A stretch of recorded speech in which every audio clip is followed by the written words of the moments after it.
tak mampu berdoa khusus semacam konklav, ya, semacam konklav, sehingga tidak salah dalam penetapan siapa jodoh anak-anak kita atau menantu kita yang sesuai dengan kehendak Tuhan, pasangan yang harus kita yakin mendapatkan konfirmasi yang berasal dari kehendak Tuhan. Jangan sampai salah pilih. Ada kisah atau contoh-contoh perenungan tentang bagaimana jika kita melakukan kesalahan dari banyak hal.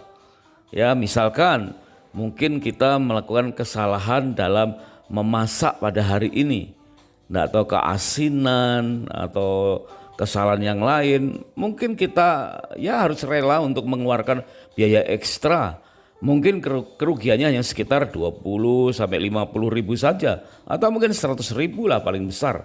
Kita dapat memperbaiki dan mendapatkan makanan atau masakan yang lebih baik tanpa harus menduga-duga apa penyebabnya, atau pasangan bisa salah dalam memasak makanan yang akhirnya menimbulkan keributan. Ya, itu kerugian yang sangat kecil dibandingkan dengan keributan yang kita harusnya bisa hindari.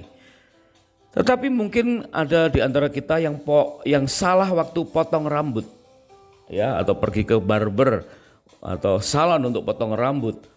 Ya, mungkin ada bentuknya yang tidak sesuai, ada bagian kependekan dan seterusnya. Itu adalah kesalahan yang bisa diperbaiki setelah 1 bulan kemudian. Ya, meskipun perlu waktu 1 bulan dan perlu biaya mungkin sekitar 75 sampai 100 ribu. Tapi memang perlu waktu 1 bulan, tapi prinsipnya adalah kesalahan yang bisa diperbaiki. Atau mungkin ada pengalaman salah dalam menjawab soal ujian di sekolah. Wow, yang berakibat tidak naik kelas atau tidak lulus sekolah. Itu suatu kesalahan yang ya menimbulkan kerugian yang lumayan besar. Bisa puluhan juta karena harus mengulang sekolah selama 1 tahun. Tapi itu pun prinsipnya kesalahan yang bisa diperbaiki meskipun perlu waktu dan biaya, ya, perlu waktu yang lama dan biaya yang lebih besar. Nah, bagaimana dengan salah dalam memilih pasangan hidup? Nah, inilah yang bagi sebagian orang akan berkata sebagai benar-benar kesalahan yang paling fatal. Karena akan rugi besar seumur hidup dan tidak bisa diperbaiki lagi seumur hidup. Perlu waktu seumur hidup untuk memperbaikinya, dan itu pun pasti kesulitan untuk mencapai sesuatu yang ideal, sementara air mata dan tangisan yang tidak perlu ya terbuang dengan begitu saja. Apakah dulu kita pernah mengawalinya dengan berdoa? Kalau yang sekarang, pasangan yang sekarang sudah menjadi pasangan kita, terimalah apa adanya. Ada banyak pelajaran-pelajaran untuk menerima dengan penerimaan dan pengampunan, menerima penerimaan Kristus. Tetapi kita bisa menghindarkan kesalahan yang sama ketika kita mengerti ini dan membekali anak-anak kita untuk tidak mengulang kesalahan-kesalahan yang pernah kita lakukan. Mari kita belajar dari kesalahan. Kesalahan ini akan membuat kita tidak merasakan suasana surga dalam rumah tangga, ya, sehingga perlu waktu untuk memperbaikinya sampai suatu saat Tuhan izinkan kita mengalami perbaikan.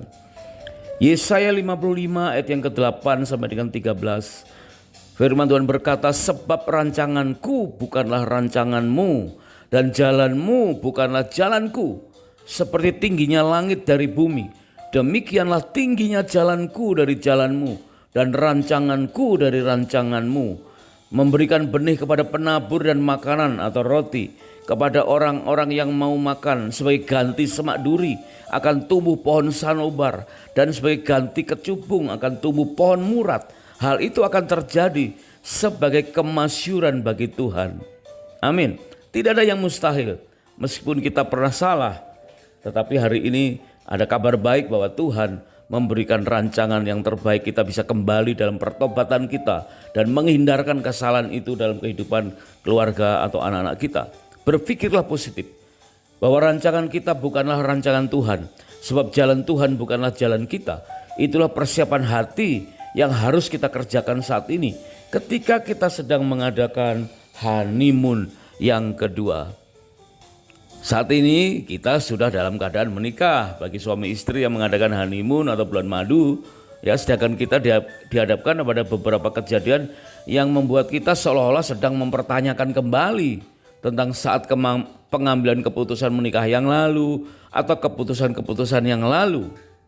Nah, perhatikan, berbeda dengan Herodes, Yusuf suami Maria berespon positif karena ada benih baru dari perjumpaan dengan Tuhan. Milikilah perjumpaan dengan Tuhan supaya ada benih baru, dan itu kita bisa dapatkan dengan pola semacam konklav yang hari-hari ini kita bisa saksikan.